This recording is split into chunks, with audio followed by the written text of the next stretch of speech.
Welcome into the Sports Buffoons podcast.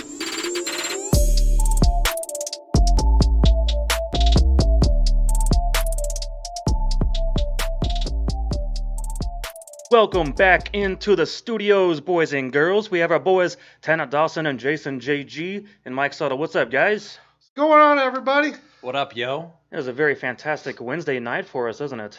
It's How you guys feeling? Quite nice, actually. I'm feeling real good about that Royals game we got to see a little bit ago today.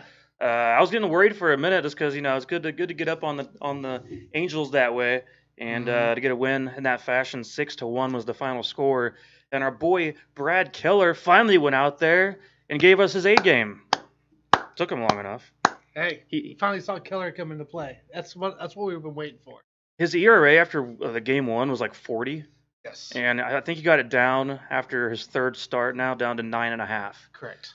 That's a big We're jump. in single digits. That's good We for are in him. single That is digits. good to see for Brad Keller because we're getting a little bit worried about him out there. And actually, we had our buddy Tim. He was a kind of open invitation for someone to join him for the Royals game today. And my first thought was, wait a minute, who's the pitcher? And I couldn't remember at first. And then I was like, wait a minute, Brad Keller? Hell no, I'm not going to that game. And all right, well, maybe I regretted it. So it could have been a great time, great weather out there for Kauffman Stadium. But do you guys really believe in what we just saw out of Brad Keller? Do you think this is a legitimate start for him? Or do you think this is kind of some buffoonery going on? Or is it a fraud? I think it's buffoonery. I mean, I appreciate the fact that he lowered his ERA from 40 down to a 9.58, but I mean, I think it's just one game. I don't want to get carried away. I certainly don't think I wouldn't call him the ace of this staff, but maybe you guys have a different opinion. But I think it's a long season, and he had a great game. That's I'm going to leave it at that. Do we have to label an ace on every ball club? Or can we is it okay just to have a rotation that has no starter, aces? Well, first I wouldn't Number do it one on the starter. Royals. I don't- That's the one team I wouldn't name an ace on. I don't think there's an ace on this team by the definition of it. What do you think, Tanner? No, I don't think there's a definition wise. But Brad Keller, I actually think this is for real. So as you saw the end of his second start, towards the end of his second start, he did not allow any runs in the third inning before he got pulled. And you're starting to see him actually control more of the movement that he's gained throughout the offseason from last year. His four seam does spin off a little better, and it's taken him a couple of games to adjust and get it controlled to be able to throw it in the strike zone or place it where he wants to. So I think this is for real. I think we're gonna start seeing better Keller come out of play, and I think he'll really progress in the season now. But if I had to pick one, for me right now, it's going to be Danny Duffy until proven otherwise because he's the veteran of the team as far as pitching staff goes. I guess you could talk about Holland and Davis being on the roster, but Duffy's been here the entire As a duration. starting pitcher, As a starting pitching position, staff. right? Yeah. So as a starting pitcher on this team that's been here his whole career, I think that he is the veteran. And right now at 2-0 with a .75 ERA, I think he's definitely the ace until proven otherwise by someone else. And one guy, though, I do want to see more of as time goes on still is Jake Junis. He's only still pitched 3 innings, or 7 innings, excuse me, with 3 hits and no earned runs. So I would hope that he gets more opportunities with the starting rotation as time goes on because he's had kind of a rough history, but some guys just figure it out at different points in their career. So And they do. I could see Junis picking it up and making something of his life right now at this point. Yeah, it all, baseball is such a weird sport where everybody kind of picks it up all at different spots, right? You saw Eric Gagne pick it up towards the end of his career with the Dodgers. You see, you also see sometimes certain players that have it the entire time, such as Mariano Rivera. So it's such a weird sport. Sometimes you're on fire beginning of your years with the Major League Baseball, and sometimes you suck. And then you catch on fire. So it all depends. So you're basically saying that since Danny Duffy started on fire, that he's bound to suck here pretty soon. No, actually, he had a really rough patch in the middle of his career so far. You remember the whole Burger King and all that No. happened? I think the guy he started great with us for the first couple of years, had his rough patch with depression or whatever was going on, and now he's kind of figured out. He got your Dono's number on now, and he actually kind of has a leg kick. I don't know if you guys noticed it with him, but he does a little Giordano leg kick now. No And kidding. it's great. All right, So I'm sold. I think he's the ace I right think now. I would consider if we had to pick an ace, I'd go Duffy. And I think for the next few years as well, I think his mentality is way better. He would be, let's just say, I mean, maybe not as great, but maybe what Zach Greinke would have been if he would have stayed with the Royals. He would have been the kind of pitcher we want. So I love Duffy. I love seeing him. I was confident with him going in, and he just shines when he's on the mound. That'd be high praise if he's anything close to what Zach Greinke was. Oh man, how great would that be? That would definitely give us Did an you ace. see? By the way, real quick, did you guys see that Zach Greinke threw a 54-mile-per-hour strike in the real life game? Sounds like something he would do. Yeah. It was I great. believe it. And the batter just stood there because he's like, I don't even know what to. I don't even I know how bet to Bruce hit Chen this. is jealous he could throw it that slow. But thinking of what you just said there, with guys like Wade Davis, remember whenever he was a starter originally, and that didn't work out very well. Put him in the bullpen, all of a sudden his career took off. A rule change. And Yeah. I feel like maybe a guy like Junis could be something similar at 28 years old. Is kind of trying to figure out his role with the team, starting him here as a relief pitcher, but then giving him a chance as a starter.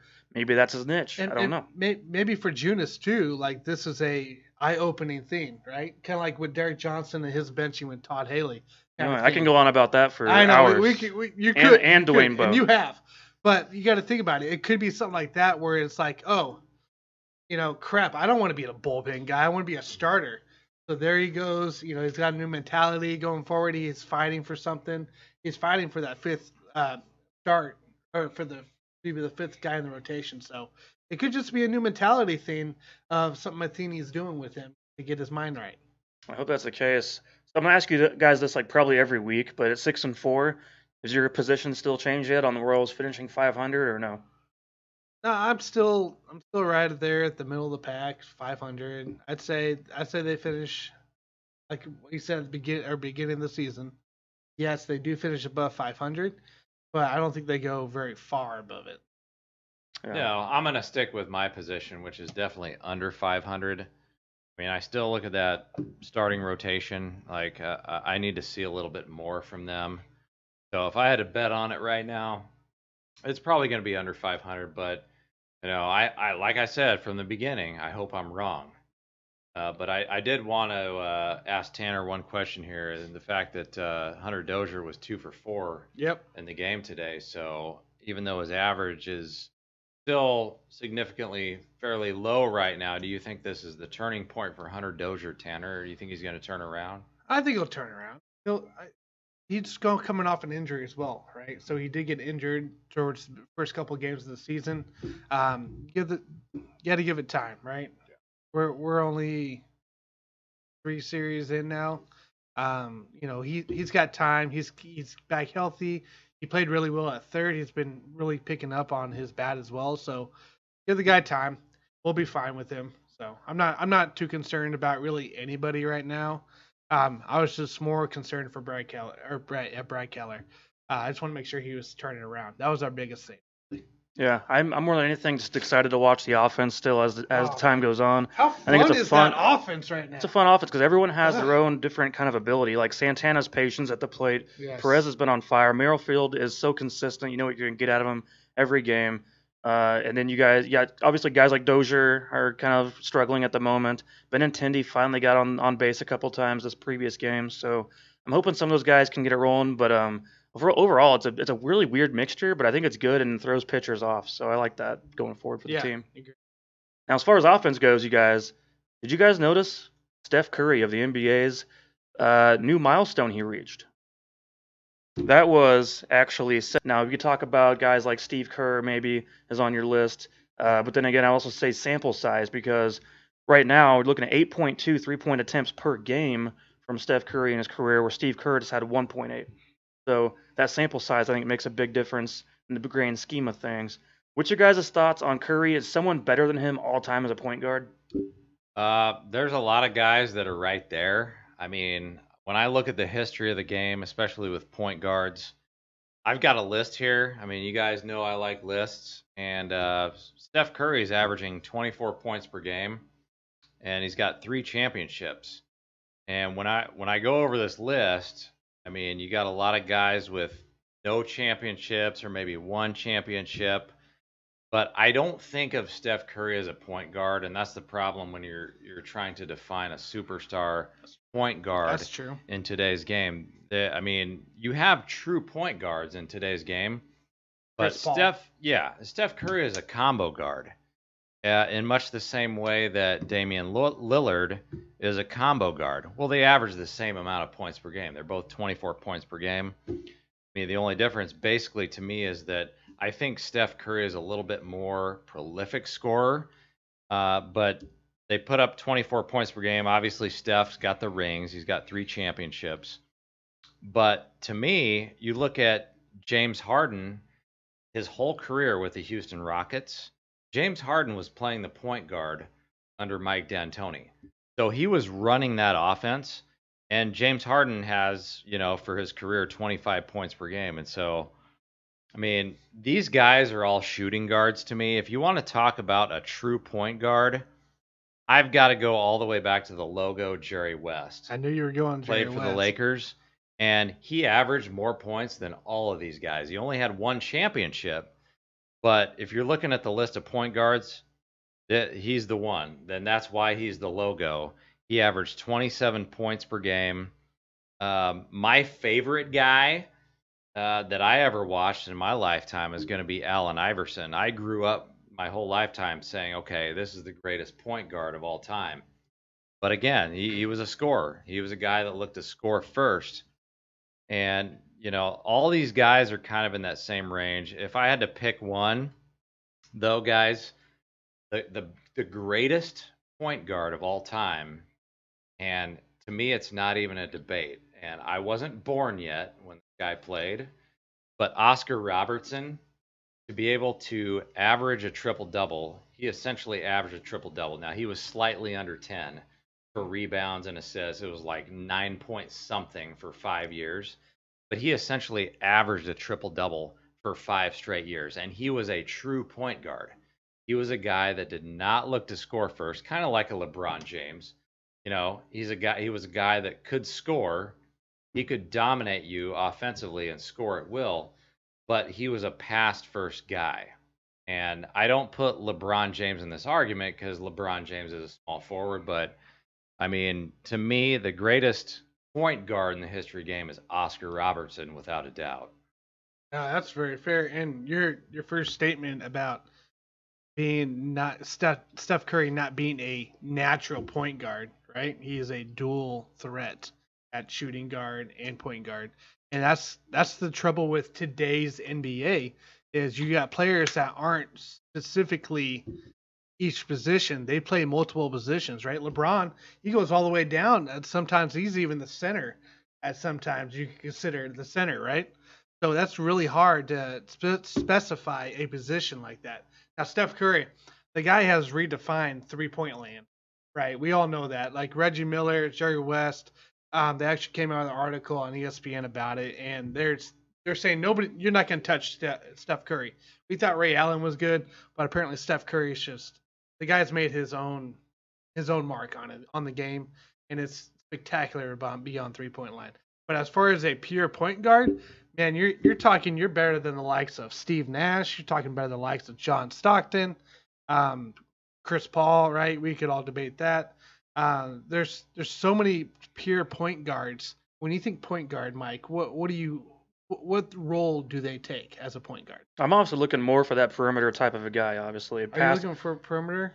Right, mainly? which obviously he's great at. He's phenomenal at that. Mhm. But what's impressed me about what he's able to do, kind of like what you guys are saying, is that if you look at the best rim drive scorers in the league over the last few years, he actually had a season where he had 1.28 points per attempt at driving to the rim, basically, which would rank him 5th, only behind guys like LeBron, Durant, Blake Griffin. And look at the size of those guys compared to Steph Curry. It's pretty impressive, the fact he can drive to the lane that well and that easily, being that size compared to the others. Yeah, it's As a pure point guard, though, I mean, I love point guards. I think it's a fun position to play if you don't like getting in the paint. So, yeah. but he can do it all, really. So like my view of the point guard is when I was playing, back in the trailer park, we sneak over to play at the trailer park court. As a point guard, when I was point guard, it was the vision to the other players. It's more passing first than I was scoring or shooting. right? I wanted to get. Would you say they're the quarterback of basketball? Be the quarterback of basketball, man. Yeah. And that's what I think of. I've always thought of a point guard. So yeah, Jason, it's hard to define Steph Curry. Granted, he has some sick passes. His vision is tremendous, but do we really consider him a true point guard? No, I don't think we do. And it's very difficult to even have this discussion, but I understand there's a lot of people out there, they're prisoners of the moment. This is what I see with my eyes right now. And they think, wow, Steph Curry's got to be at least, top 5 point guard of all time? Well, number one, he's a shooting guard. Number two, a lot of people like to bring up the argument, well, if he's not the best point guard of all time, maybe he's the best shooter of all time. That's fair. And ESPN will sell this hard all day long, every day. And the only problem I have with that is that if you look at their 3-point percentage all time, he's not even the best shooter in his whole family. And so it's very difficult. No, it's not even his dad, it's his brother. Seth Curry, for his lifetime, shoots 43.7 from 3. Yeah, but I mean, Steph is only 43.3. Now, I know it's a little bit different volume there. Yeah, correct. Okay. But Seth Curry has been in the league for a while, and it's like if you're going to start talking about the best shooters in the history of the game, it's kind of like what we used to talk about Peyton versus Eli Manning.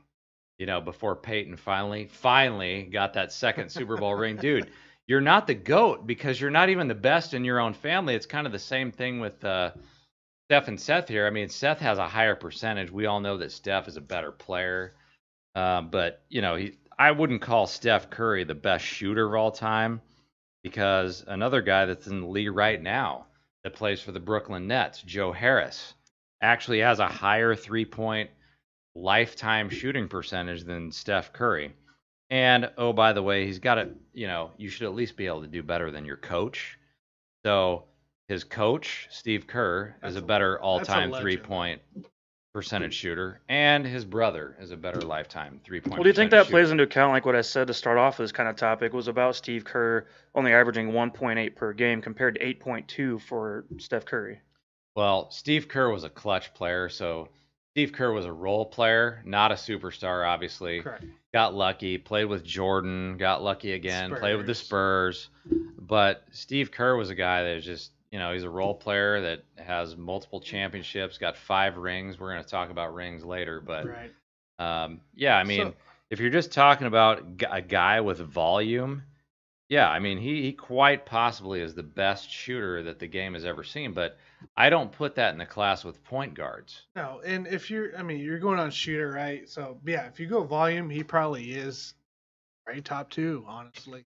But you also got to think, too, that he may not be better percentage-wise than his own coach, but the difference between his coach and him is he had to help lead a team that became this monster of a team with Draymond Green and Klay Thompson, the Splash Brothers, right? Yeah. They let out and got some rings there versus Kerr. He had MJ, and then he had help me out, Spurs. Oh, Spurs! I mean, that was a super team. Yeah, they had 3 or 4 players there. Like how? Yeah, you're not leading that team. Kerr would never let a team fully like Steph Curry did. Steph Curry came into the league, and he got. Draymond Green came in, Klay Thompson came in, they clicked, and next thing you know, they're the monsters of the West. So it's tough. And we're going to talk a little bit about super teams later, but my whole thing with Steph Curry is that the guy doesn't get enough credit. I mean, he's got 3 championships, and people say, oh, well, he couldn't do anything without Kevin Durant. Well, yeah, he actually did. He won a championship before Kevin Durant got there, so he proved himself. It's not like he needed to bring KD in there to prove himself. No, he already had a ring, and now he's got 3 rings, which, interestingly enough, it's only 1 less ring than LeBron James. So he's on the path that I predicted last week of being a better player than LeBron James all time. Well, so real quick, Jason Jr., sometimes I feel the hate of LeBron. So LeBron, when he's playing, right, he leads teams to 1 seeds. He leads teams to national championships. Steph Curry, they're not a 1 seed, and he's back. Yes, they suck when he's out, Well, there's a difference of a player. There's also difference of position and that. So I don't know about that take, but Well, who does Steph Curry have playing with him right now? Is it like Draymond. Draymond and Andrew Wiggins? I mean, Yeah. is that comparable to the 2007 Cavs where it's just like LeBron and a few other No. players? The only difference is, and No. I know what you're getting to here. You're trying to like, make LeBron me comes sound from- like an idiot. The only problem is Steph Curry's playing in the Western Conference, and he's not playing in this dog shit 2007 Eastern Conference where, yes, I'm sorry. If you did put Steph Curry on that Cavs team in 2007, yes, he would go to the finals Oh, just like Lord. LeBron did. It's not that difficult. No. Dog shit Eastern Conference in 2007. That's a bad comparison, Tanner, They'd be to the playoffs. Western I don't know if Conference they'd of make it. today. The Western Conference is loaded. You're Yeah. saying if Loaded you with just talent swap right now. LeBron with Steph Curry in that situation? Is that what you're, is that what you're- Correct. Yeah, With easily with they would go. crappy Cavs team. you put Easily, Steph Curry they'd be there. back there again with Steph as the leader of that Easily. team. Yeah, by far. I think so, Questionable. without a doubt. But did you guys think about that team though, that Steph was on back in 2017? They had guys like Klay Thompson and Kevin Durant, Draymond Green, and Andre Iguodala. And did you guys think that was a super team, or was that close enough? No, I don't think it was. Not quite a I don't. super I don't team. think at the time it was a super team at all. When were they a super team, you think? I think it came 2 years after that. It started to become a super 2 team. years after that. Okay. Well, that's very interesting because I was thinking about the idea of NBA in the situation where actually we were just watching the Nets game here a little bit ago, and it was Nets versus Philadelphia, and the Nets are loaded right now. I mean that's a team that has no business losing games whatsoever, and I'm not even sure if you guys have the final score in front of you at the moment, but I think looking over that roster though, I started to think to myself, is the NBA going to become too predictable over time when they develop these super teams where everyone just they see one superstar go there and then the next superstar just jumps on and piles on? Is it going to get to where you think the NBA should have a little more parity in it and get it to where it's more similar to this NFL structure, as far as I don't know, even out somehow in free agency, how guys can be maneuvered around within rosters? I feel like the NBA is very top heavy. I feel like you got a lot of really bad teams and you got a lot of really good teams. And I feel like there's not enough in between to where there's not enough unknown in sports right now. I think pretty much every year who's going to be there in the top two in the finals. And is that irritating as a fan of the NBA, Jason? Or do you believe in the idea of super teams whatsoever? It's only irritating if you're not a true NBA fan. And so I can honestly just call myself a true NBA fan.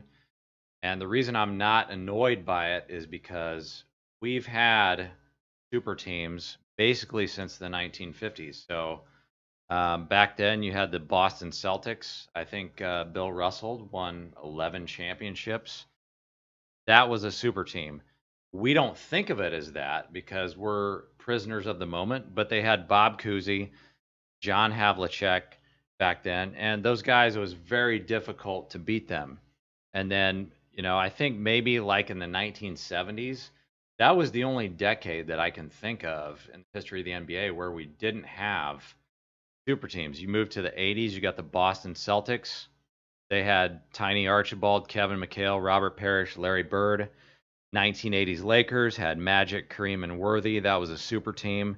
1990s, I'm not even going to talk about that, but that was one of the eras where you only had two All-Stars on one team. So you only had Jordan and Pippen, and that's comparable actually to the 2000 Lakers that only had Kobe and Shaq.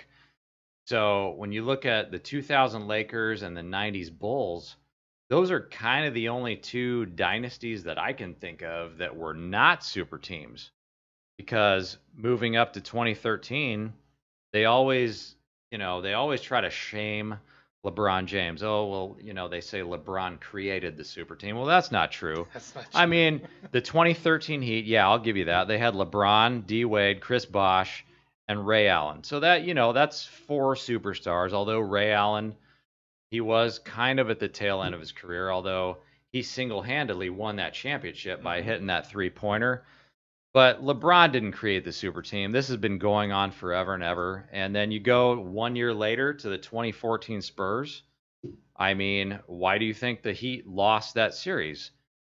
because the Spurs had a super team. Tim Duncan, Tony Parker, Manu Ginobili, Kawhi Leonard, who won the Finals MVP.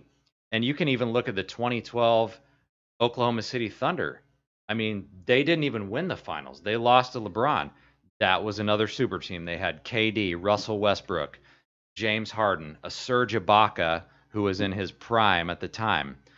2016 Cavs. That's a super team. LeBron, Kyrie, Kevin Love, Golden State Warriors, KD, Steph, Clay. I mean, people always like to say, well, the Golden State Warriors created the super team. That's not true. All they had was KD, Steph, and Clay.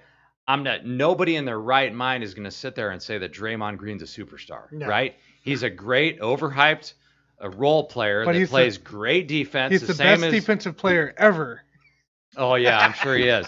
Well, and they did give Andre Iguodala the Finals MVP because of the job that he did on LeBron James. And he did play great defense. But again, Andre Iguodala was sort of at the end of his career by then. And I'm just not buying it, dude. I mean, there's no way that you can say that Warriors team was any more of a super team than the other super teams that I just told you dating back to the 1950s. That's interesting. Did you know actually the very first free agent in NBA history was Tom Chambers? I'm not sure if that rings a bell. That was in 1988, and he actually went from the Seattle Supersonics to the Phoenix Suns, and apparently it was looked at kind of as an honor at the time for him to be able to be the first one to do it. The NFL's current free agency system was introduced in 1993, actually, which makes sense. We saw a lot of maneuvering going around in the NFL in the mid to late 90s of guys mixing around.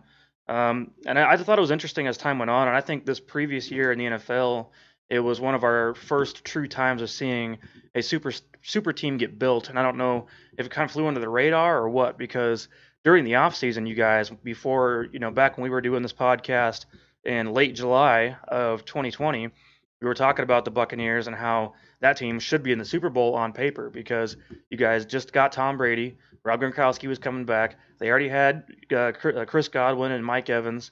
Then you add in, obviously, Leonard Fournette on air chose to go to the Buccaneers while we were live on air during that show. And they already had Ronald Jones, which I think very highly of, and a good offensive line. And then defensive side. And who else? Cameron Brate. Cameron Brate. Obviously, he was already. They had 3 starting tight ends. So they already had the starting tight ends. Right. And then you add in Antonio Brown during the season as well, which we all know at times can be an elite talent when his head's on straight. Uh-huh. And then we're talking about already with the number 1 rush defense in the league. We already knew the defense was going to be good. We already knew how good guys like Levante David were going to be. And then they add in the mix of all the other guys that they had on that team that are just ridiculous. The Buccaneers were a super team in the NFL. And them going to win the Super Bowl shouldn't have surprised anyone, actually, because we all saw it coming, kind of like I think we could see teams like the Nets coming to win the NBA Finals this year. And I just think in NFL history, at least recent history, we've not seen a super team be built to win consistently. I remember the Andy Reid's Philadelphia Eagles back when Michael Vick was coming out of his little rehab from the dogfighting incidents, and Andy Reid gave him a second chance. Vick came back in the NFL, had his best passing season of all time. But not only that, but they had LaShawn McCoy, Deshaun Jackson, Jeremy Maclin on that team. Brent Selleck was in his prime. And then on defense, you had guys like Fletcher Cox, Trent Cole, D'Amico Ryans, Michael Kendricks, Dominique Rodgers-Cromartie, and Nnamdi Asomugha. And so that was a super team. Guess what record they ended up with in 2012? They went 4-12 that season. And so that's a super team on paper that failed. So the NFL, I don't think it's going to work consistently to do that every single year because there is enough parity in the league already, top to bottom, where I think you can have a team like the Dolphins upset the Patriots like we've seen in the past. Or I don't know if that's something you can see consistently happen in the NBA. And that I'm glad you brought up the point about that Philadelphia Eagles team because it reminded me of the 2004 Lakers when, Shaq and Kobe, they finally lost that one year to the Spurs. Yep. And so they added Gary Payton and Karl Malone. That was a super team. Now, granted, Karl Malone was kind of at the tail end of his career, and so was Payton. But that was essentially a super team. Now, they didn't go 4-12 like the Eagles, but they didn't win a championship. They got destroyed by an NBA team, the Pistons, that had 0 superstars. There were absolutely no superstars on that team. And so my whole point of this whole discussion is that I don't have a problem with super teams because that doesn't mean you're going to win. You still have to have passion for the game and you still have to get the job done. And in my mind, just looking at the NBA here, I think in my mind, the best teams in the history of the NBA, at least, are the dynasties that could do it with only 2 great players. Not 3, not 4, not, like LeBron James likes to stack all of his teams. But I look at the Shaq and Kobe Lakers of the early 2000s, right? Only 2 superstars on all of those teams. What did they do? They three-peated. What did Jordan and Pippen do? Three-peated twice. And I've got to point out one other team, and that was the 1971 Milwaukee Bucks that had Kareem and Oscar Robertson. So those are 3 examples of a big 2. If you can figure out a way to get it done with the big 2, you're an all-time great team. And I'm not trying to, undersell these super teams that actually won a lot of championships. I think those are all great teams. But, I mean, when you're looking at the all-time best of the best, I'm looking at those 3 teams, at least in the NBA, that they only had 2 superstars and they got it done. So in your mind, NFL, NBA, whatever, Major League Baseball, right? Does super teams hurt the sport as a fan, or does it matter, or does it, what do you guys think? I think it helps the sport, honestly, because they can still lose. It doesn't prove anything if you build this monster roster and they can't win. Yeah, they're probably going to win most of the time when you pull off amazing teams like this through free agency, but I mean, it doesn't prove anything until you actually win the championship. So I don't have a problem with it. I mean, I like super teams. I think if nothing else, it's going to draw fans. Yeah. You're going to sell tickets and if that team is coming to your hometown, let's just say I'm on the Sacramento Kings. If I'm a fan of the Sacramento Kings, yeah, my team fucking sucks. But I'm going to buy tickets every time that Brooklyn Nets team comes to play in my arena. And so I think it's good for the NBA. And I think as far as just people getting tired of watching the same teams over and over again, it's really not, because I just went over the list for you guys. It went from the Celtics to the Lakers to the Spurs to the Heat to, the Thunder didn't get it done, but the Thunder had a super team, to the Golden State Warriors. It's not the same team over and over again. We're not sitting here right now talking about how, we're so tired of seeing the Golden State Warriors win all the time, because they're not doing shit right now. And so I think super teams are great for the league. They sell tickets. They keep people interested. They sell jerseys, and they help the younger fans identify with, maybe their favorite superstar. Yeah, that's fair. Mike? Yeah, I mean, for me, being someone who's not as much of a fan of the NBA as you, Jason, I think it probably does draw more interest when I'm casually watching a game, because if we're talking about earlier putting on that Nets game, I much prefer to watch the Nets over any other team, because I like watching domination. I like watching a team dominate. Do I like knowing the outcome every time? No. That would get very boring.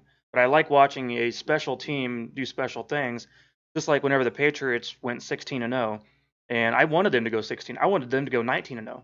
They ended up losing to the Giants in the Super Bowl, and that team obviously had Randy Moss, Brady, Wes Welker in his prime, and all. I think they even had.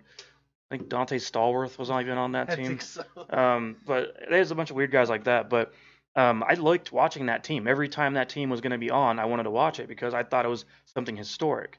And I did want them to go. I wanted them to win the whole thing, 19-0. And it didn't happen. And that's for me, kind of as like you're relaying to as an NBA fan, you like super teams.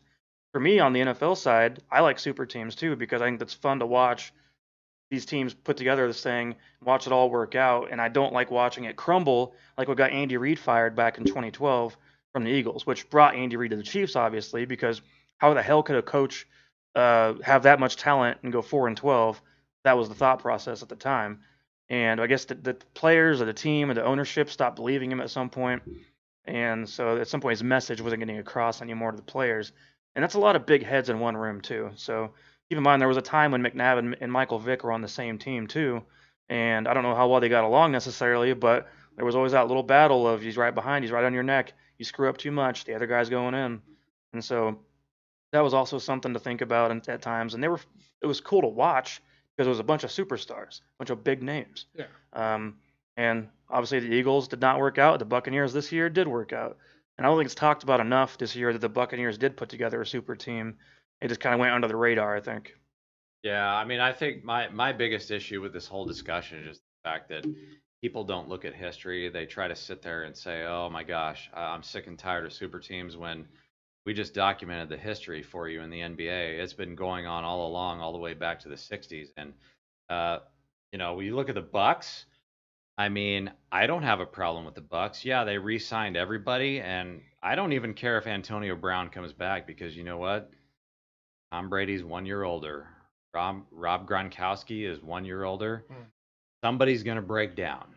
And just because they're a super team doesn't mean they're going to win. You still have to play the games and see what's going to happen. Yeah, no, that's a fair, those are all really fair points.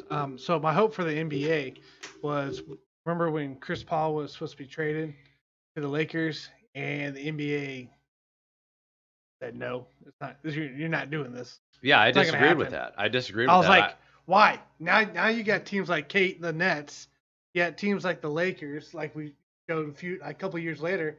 Then you had the Heat, right? What's the difference between Chris Paul playing with Kobe Bryant versus LeBron James, Chris Bosh, and Dwayne Wade playing all together? Yeah, no, I think they should have let it happen because I don't think they would have won. I mean, you still, it doesn't matter what you are on paper. No. You still have to prove that you can get it done. And I'm not sold on the fact that, I don't think Chris Paul would have won a championship with that team. There's no evidence of that. I think it was a horrible move by the NBA, and it was really unfortunate because it would have been actually kind of cool to see Kobe Bryant and Chris Paul play together. Yeah. And I think that's the biggest thing to take away from the super teams. Yes, super teams suck if it's not for your team, but also the super teams are really good because you get to see some of these players, the high profile players, big name players, right? Get to play with each other. Like how cool is it to see a Tom Brady and Randy Moss play with each other? You know what I mean? Oh, I loved it whenever Like- we saw Brett Favre throw a touchdown to Randy Moss. There we go. That was See? pretty cool back in the day too. Yeah, like it's these players that we all follow, right, with different teams, but when they combine up, there's a lot of haters and there's a lot of people that love it, and it's fun to see. KD, Kyrie, James Harden, especially the James Harden KD reunion is really awesome to see. It's teams like this. You guys just gotta enjoy it. You really do. As a fan, if you're not a fan, you're not liking the sport for something, because these are exciting times to be able to do this. I think it's good for the league. I think it's great for the NBA. It's great for the NFL and even for the Yankees, right? The Yankees. There's a reason why they're the hated franchise outside of New York, and it's because they create these super teams. So it wouldn't be in Major League Baseball without somebody hating the Yankees. So you got to think about that. Yeah, and I'll throw one other thing out there. I mean, as a fan, I do hope the Nets do win the championship this year with LaMarcus Aldridge and Blake Griffin as their number 4 and number 5 options. But guess what, guys? Even if they win the championship, all you haters out there, what's going to happen next year? That same team is probably going to have a couple of injured bums and come back down to earth. And they won't be able to repeat, because that's one of the hardest things to do, is win 2 years in a row. And I'm expecting probably the same thing will happen with the Tampa Bay Bucks.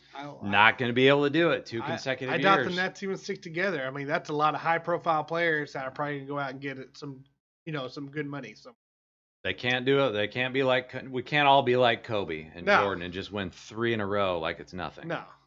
Yeah, we saw that even with Patrick Mahomes. We thought there was a chance, and I mean, as of right now, that's not the case. That's going to happen anytime soon, anyway. Yeah, he's not as good as Troy Aikman, right, Mike? Oh yeah, of Aikman course. got 3 in a row, didn't he? Aikman, I think Bradshaw had 3 in a row, 2 or 3 in a row.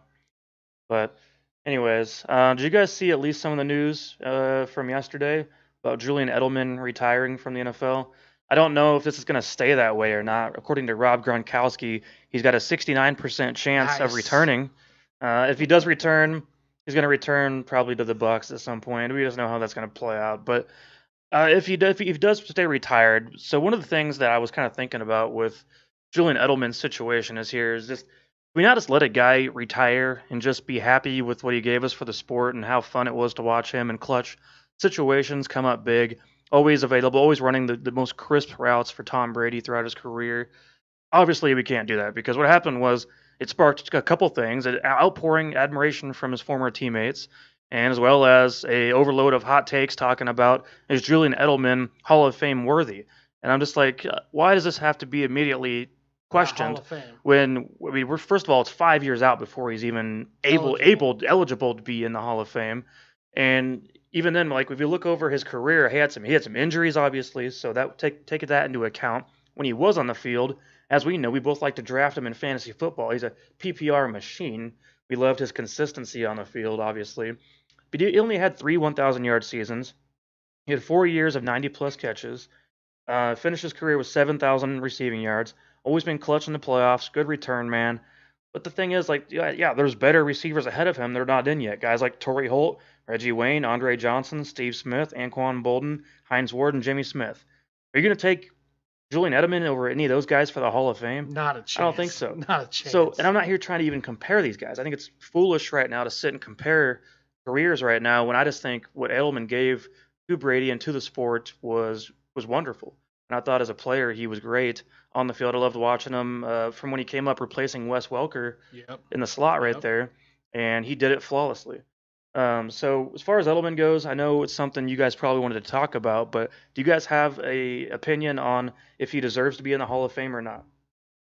I mean, he just, my opinion doesn't matter. He's just not going to get in. That's plain and simple. It's not going to happen. When I look at this guy, you guys are going to stab me in the back here because I'm going to make another NBA reference, but he's basically Robert Ory, right? Robert Ory got it done in the clutch, just like Julian Edelman did. So when it was clutch time, they got it done. But Robert Ory's never going to be in the Basketball Hall of Fame because he only averaged like 7 points a game.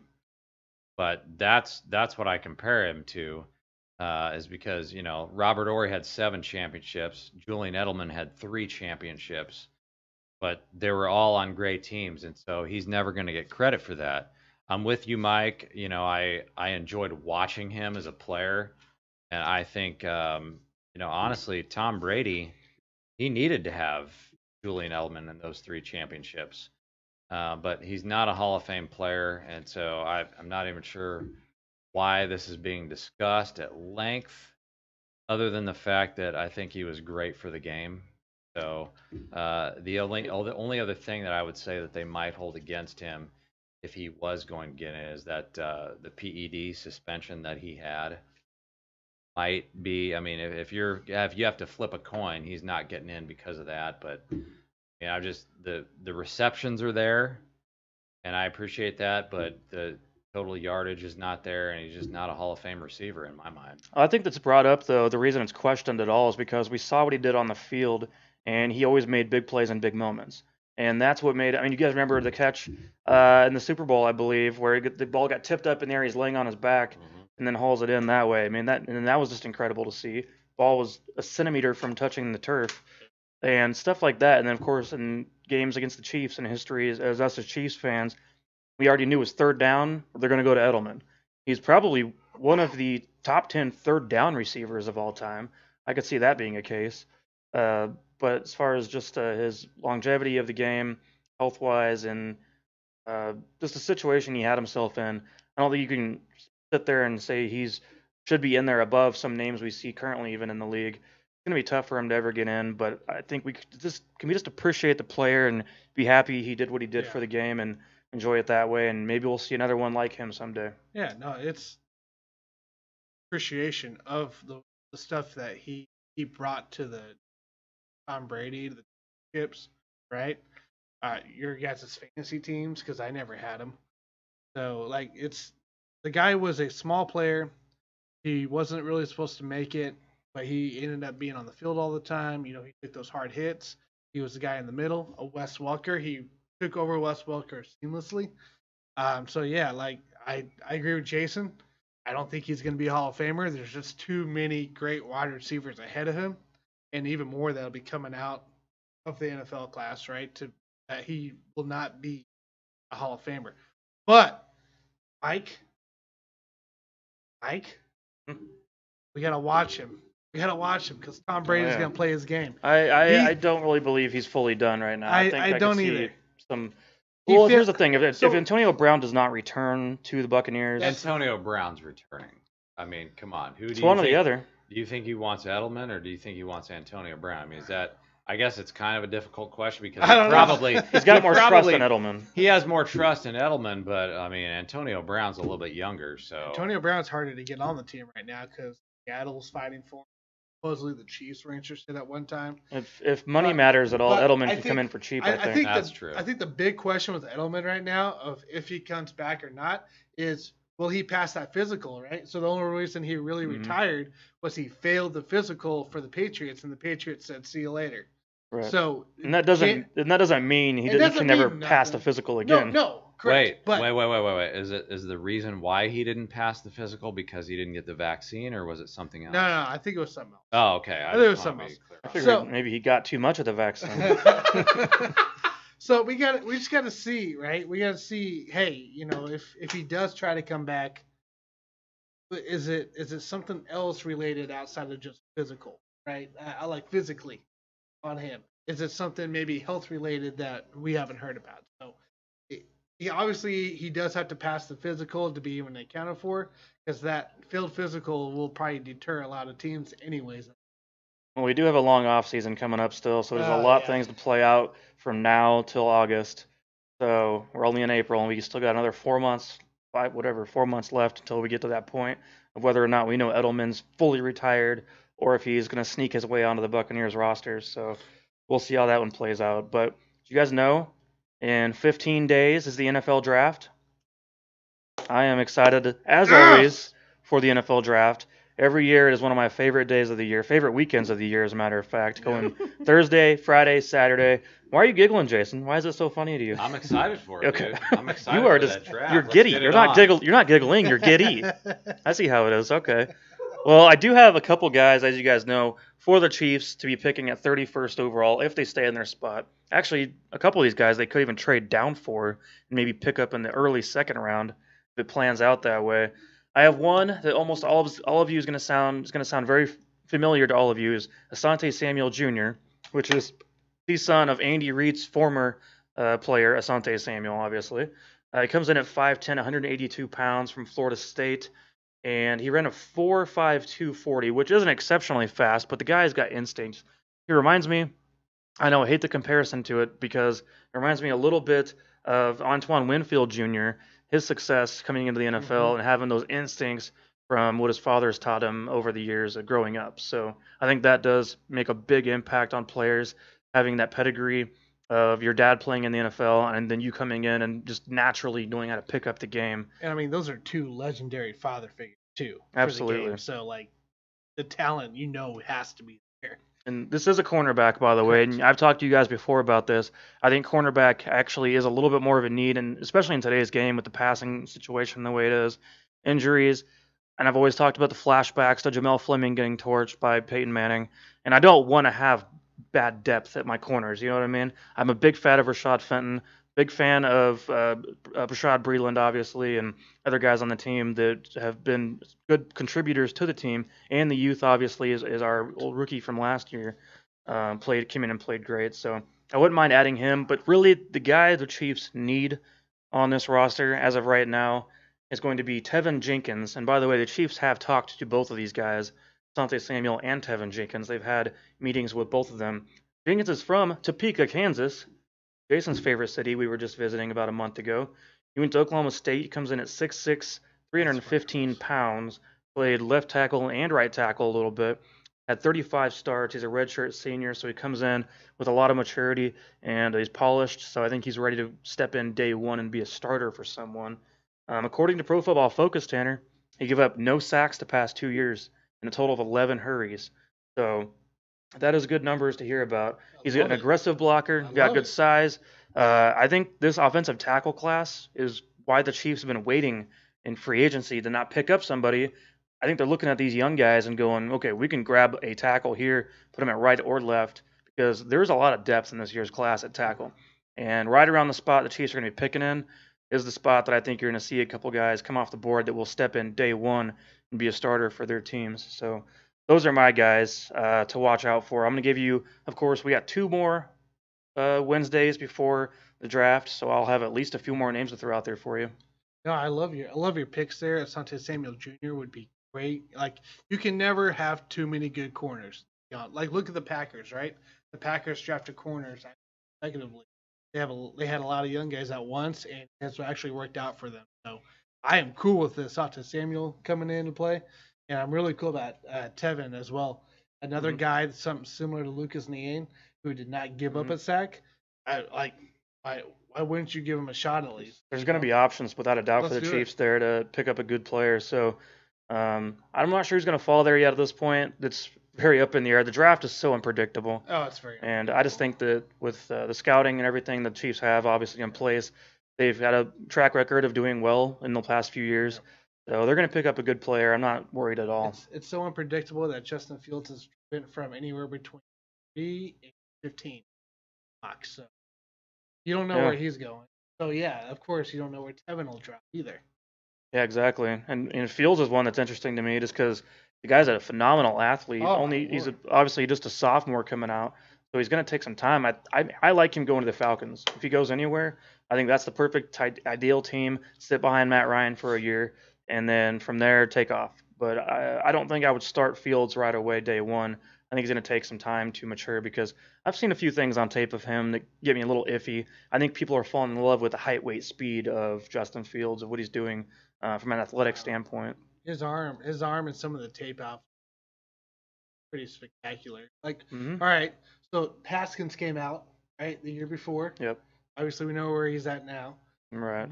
Not very far. Do you have more confidence in Fields or do you have more confidence in Haskins? Absolutely. Fields is a better prospect all the way around. He's a smarter prospect.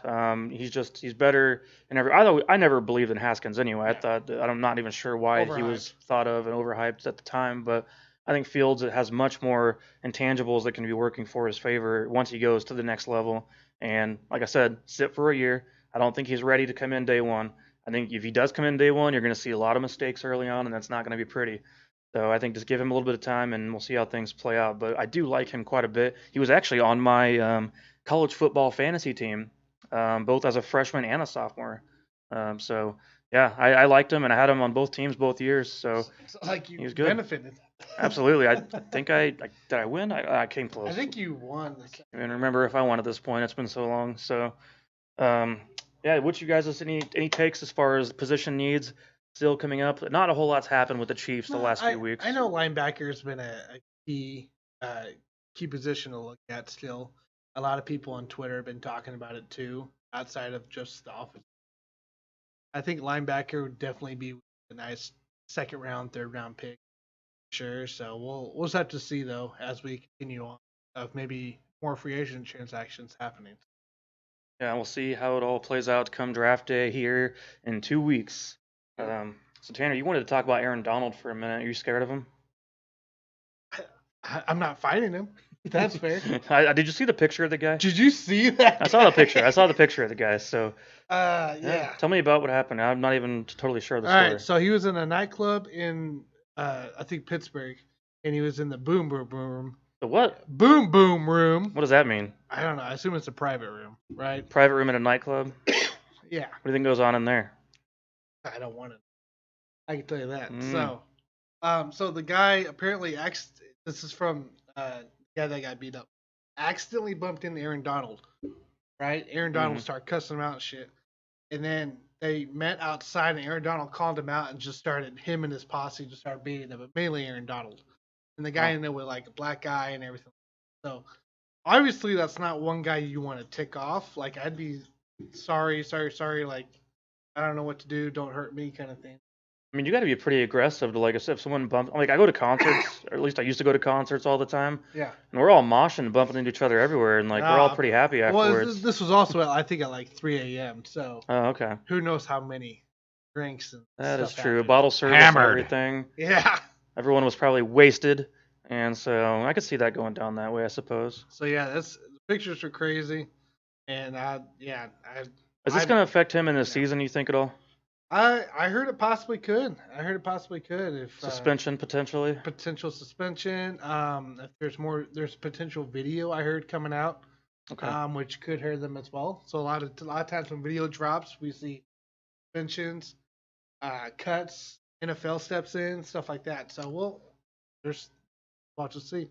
Yeah, I was thinking about that. Like, if this was a woman in that situation, he's probably banned for life from the NFL. I would Kareem assume. Hunt, Yeah, exactly. Ray Rice. Exactly. It would be something similar to Kareem Hunt, I suppose. I think it'd be similar to Ray Rice. Similar to Ray Rice, where he's pretty much Like, ousted see you forever. later. Yeah. Yeah. Well, he was an old bum though. He would have if he would have been a little bit younger and had possibly another productive year or two left in him, he would have come back.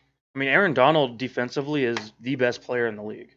Like, I don't think from a positional standpoint or anything, like, there's anyone you could say is better than him from what he does. Like, here's Aaron Donald at defensive tackle, way up here by the ceiling, and then the next closest guy, which we could make an argument of, a few different guys, Chris Jones being in the mix even. He's pretty far down underneath Aaron Donald from that positional standpoint. Yeah, so I don't think anyone else is even close to being that big of a gap from 1 to 2 on a positional scale anyway. So Yep. anyways, I guess we'll see if he gets a suspension or not Yes. as time goes on, gets closer to the season. I mean, for you guys, is there anybody particular in any sport that you would not pick a fight with no matter what? I mean, Outside of Aaron Donald? That's easy for me because you talked about the fact that this guy accidentally bumped into him. Aaron Donald. Well, Supposedly. I'm going to take it back to 1997 when I actually ran into Mike Tyson in LAX in a gift shop. And I made a point not to accidentally bump into this guy. I was like, there's no way in hell I'm going to talk to him. The sports fan in me was just like, oh my gosh, I should probably go get his autograph, right? I was like, this dude was in his prime in 1997. He's only like 5'9", 5'10", but he was probably about the size at the time. Maybe you could probably fit 5 of me into this guy. That's how big he was. I was like, man, I really want his autograph, but I'm not going to mess with him. I'm not going to accidentally bump into him. Certainly not going to try to fight the guy. So that guy would be number one on my list as far as a guy that I would not want to have a fight with. He might bite your ear off even if you got too close. So That's right. never know with that guy. I don't know. And that was in his prime, right? 97. He was winning championships at the time, right? Oh yeah. I Title mean, I think fights, that all was probably close to the time where he was getting ready to lose his first fight. But I mean, yeah, he's a great guy nowadays. I mean, he's changed his life and everything. I think Attitudes change. if I could run into him again, I would have a completely different attitude towards the guy. You wouldn't be as afraid Right. to say, "Hey, Mr. Tyson." Oh yeah, I mean, and these days I would walk right up to him just to get his autograph because I know it's a little bit different scenario right now. That's a fair example. Mike, Yeah. who you got? Like, who I you think the true answer to this, when we're talking about running into any athletes, COVID, I would not want to fight any athlete. That's the correct answer. that is right. I mean, any pro athlete. I don't think I can really think of any pro athlete. WNBA? I would not want to fight any WNBAs. Mm. I mean, they're all bigger than me, so I'm not Not interested. the point guards. The point No. guards are not bigger. They're than still you. meaner. Maybe I'd wrestle some volleyball players, but that would be the extent of it. So I don't think I could go fight know. any other athletes, though. I'd say no to all of them. But like, if I was like to be most intimidated by one, just because I used to watch WWE all the time, like I think Brock Lesnar's pretty scary. So I would not want to fight him because I've seen him, Lord. be pretty mean I to did people. think about him, and he was Lesnar? probably yeah. But He was second on my list behind Tyson. the only thing that makes me not want to say him is that whenever he tried out for the Minnesota Vikings, he got his ass kicked. Like, when he went to practice against real NFL linemen, they shoved his ass all over the place. He got pissed off. He tried to fight, actually, the Kansas City Chiefs at one point during a practice back in, I think it was 2007. And that did not work out very well for him. All he wanted to do was fight instead of play football. But so, and he obviously went to UFC. I think he won in UFC. Yep. I don't know. He's a scary looking guy for sure. But then again, like I said, pretty much any of them, I'd rather just not. No, Not interested. fully agree. I'm not a fighter. I'm a lover, So You'd go to the boom boom room. I go to the boom But you boom would room. not bump into I would Aaron Donald. not bump into Aaron Donald. You would tell Aaron Donald, I'm only here for the lovin'. I'd be up in the curl ball position. Is that Mhm. what they call it, right? When you get on the ground, just cover your head and pray. You'd be like a roly Then poly start to him. screaming. He'd pick you up like a roly poly and just Oh no, throw you. I'd probably go through the wall or something. For my guy, actually, so as a Royals fan, the one guy that comes up to my mind is Kyle Farnsworth, when our reliever about midway. Like the guy was apparently the meanest guy ever. I wouldn't like every time I saw him out, and I wouldn't touch him. But the main guy I would never pick a fight with was Nolan Ryan. Even as he got older, oh hell no. The guy, you saw pictures. We talked about this at one time on a podcast. You don't know about Nolan Ryan, and the guy is just unbelievably. Once he gets pissed off, he's pissed off. And he knew how to fight. And he knew how to fight. Yeah, he stood in there against guys twice his size and took him to town. So yeah, forget that. I wouldn't even touch that guy. Yeah, another guy that I think I could pretty easily take him out is Plaxico Burress because he shoot himself with the like, foot. I win, right? I win at that point. I won the fight. Yeah, you just walk away. Yeah, I guess Braun Strowman would be scary too. Speaking of wrestlers, man. that guy's a monster. I don't know if you've seen him, Jason. He's a monster. He's like twice the size of Brock Lesnar. That's I'm not. I don't mess with monsters. no monsters. Unless I'm drunk, then I might get a little bit more strength, like Popeye when he eats all of his spinach. Gotta outsmart him in that case. So, well, you guys have any last words? I got nothing. All right then. Well, in that case, follow us on Twitter at Sports Buffoons and Instagram at Sports Buffoons. And we have a Facebook going too, right, Tanner? And That's YouTube? right. Facebook, Sports Buffoons. All the things. Get us on Twitch and YouTube. Both at Sports Buffoons, guys. So make sure you give us a follow. Definitely can see us when we stream as well. Get your alerts there. And don't forget, if you're on YouTube, subscribe, ring the bell. And then give a like, guys. Give a like on all the platforms. So we're on all major podcast platforms. Absolutely. So with that said, thank you all for listening, and I will see you all on the next one. Thanks, guys. JG is out. See you guys.